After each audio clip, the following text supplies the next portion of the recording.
You are watching this because you might be wondering whether to study philosophy, anthropology, psychology, or maybe sociology.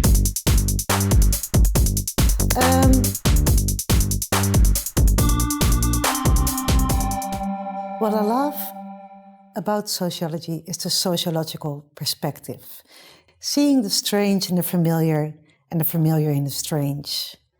And that is because our experiences with heartache are not just unique to ourselves. They're embedded in the structures of society, symbolic interaction, and maybe also in social conflict. It might be that gender, sexuality, racism, classism do influence your experiences with the broken heart.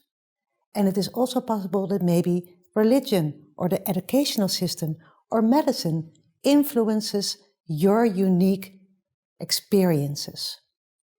The sociological perspective is to understand the interaction between the lived experience and structure. And to give you an example, I want to take you to the 1970s, Egypt, Alexandria. This is where American anthropologist Laila Abu Loghot did her ethnography with a Bedouin tribe called the Avlat Ali.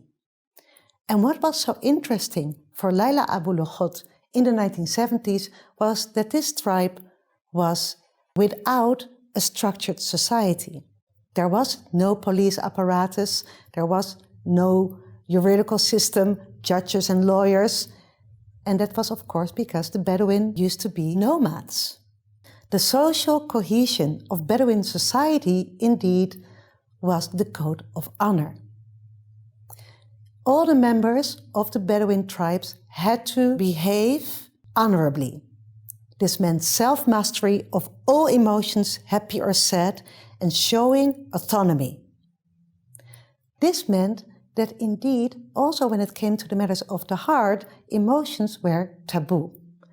Happy or sad, you should not show them because that was not honorable.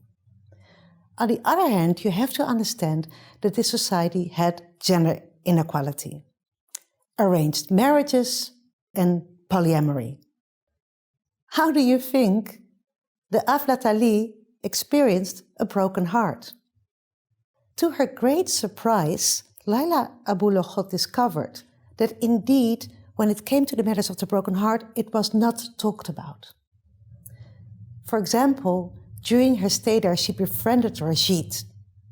And Rashid was very happy because he just got married to a young bride from another tribe. And then one night, his young bride ran away. Something that was allowed within the code of honor. Rashid did not move a muscle, did not show any emotions about how he felt about his bride running away. And this earned him a lot of respect by the other members of the tribe. But later that day, when Laila Abu Loghot and Rashid were alone, Rashid started to sing a little song. And the song was about how much he was hurt and how much he still loved his young bride. And this was how Laila Abu Loghot understood that taboo emotions, emotions that were not allowed to be talked about in public, were negotiated in songs. And these songs were called janawas. They might be a little bit like the Japanese haiku or the American blues. And in all these songs, she started to discover that love was sung and that emotions about love were sang about. And every time a member of the tribe would sing about emotions, the others would understand and be supportive. But if members of the tribe would talk about their emotions, they would be rejected and be told to behave and be honorable. So, seeing the familiar in the strange and the strange in the familiar. How do you think in our societies we deal with our broken heart? Are we allowed to just cry in public because we were stood up by our Tinder date? Can we call our boss that we can't come into work because we have a broken heart? Can you maybe call your lecturers that you can't come to class because you had an unrequited love?